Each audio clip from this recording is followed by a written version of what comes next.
Well, we give a couple of different things out. We give a most productive. We give a Boss Hog Award.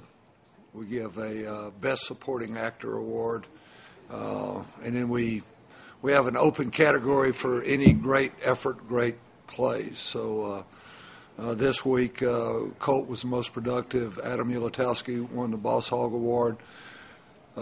Chris Obanaya won the award for best play with his catch on the sideline, and then Blaine Irby was we gave him best supporting for 7 catches in his first start and the way he played in the blocking game. So it's just a way to say, hey, we recognize what you're doing. The kids like it. They have a lot of fun with it, and we've done different things in the past, but when you reduce the amount of awards you give, they become a little more special. So that's what we did yesterday.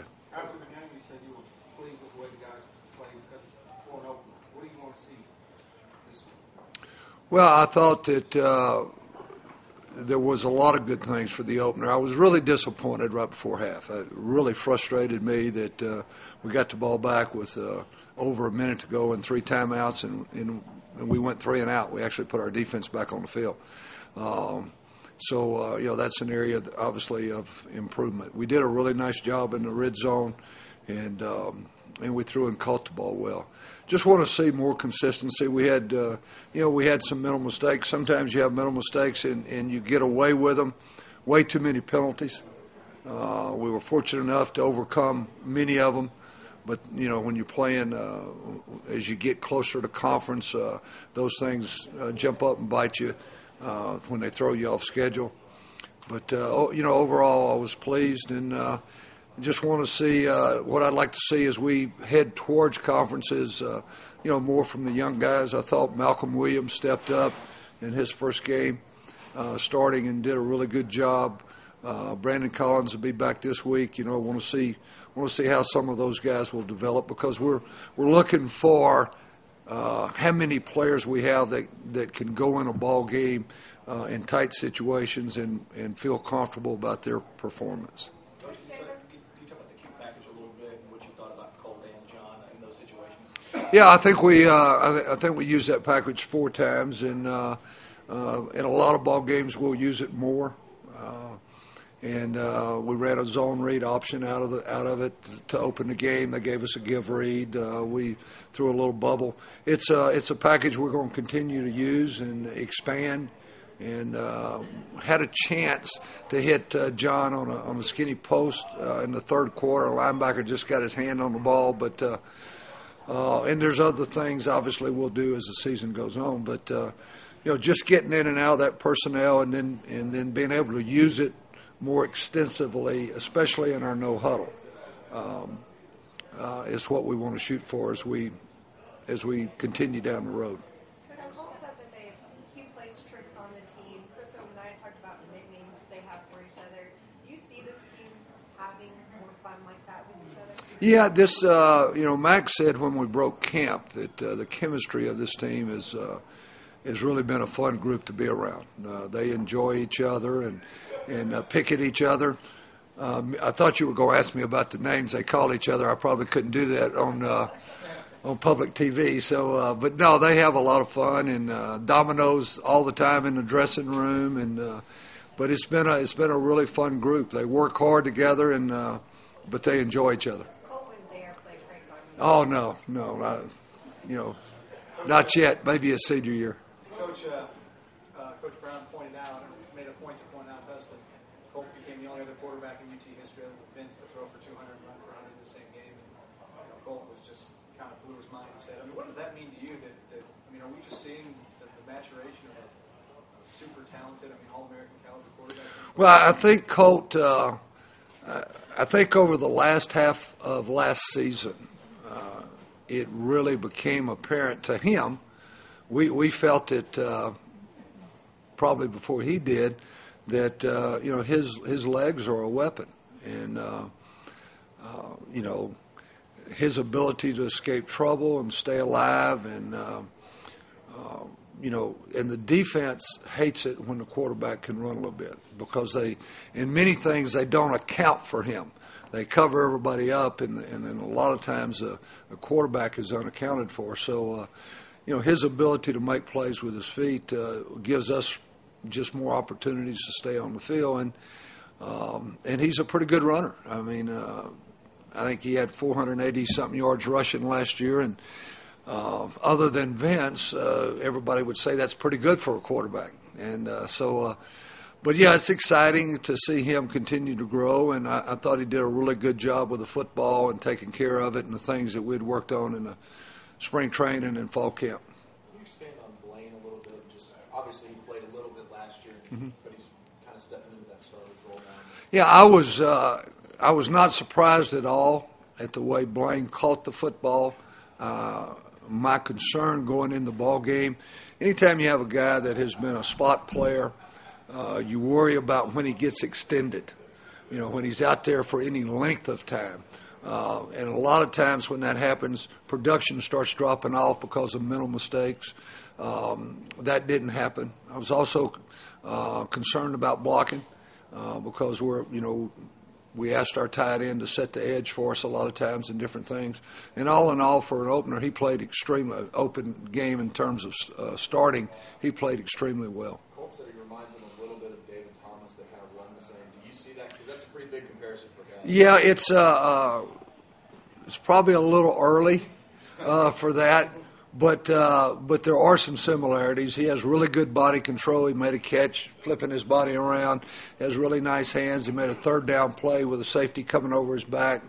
So there are some similarities, and hopefully one day he'll be considered in the same sentence as David. Coach, after an opener, you had to be pleased with the fact that so many guys touched the ball. You had a balanced attack, running, passing, got the tight end in the mix, even got to use some trickery plays. Were you pleased with just the learning experience that you got, and also the fact that they capitalized on great red zone percentage? I know that has to be pleasing for you. All those things are exciting. The red zone, we were 8 for 8. We had 7 touchdowns and a field goal. Also, as many players as we got involved is great. It makes practice better. It makes game preparation better because the more guys that play, the better they do in practice, the better your team morale is. So we got a lot of guys involved, and hopefully we'll continue to be able to do that.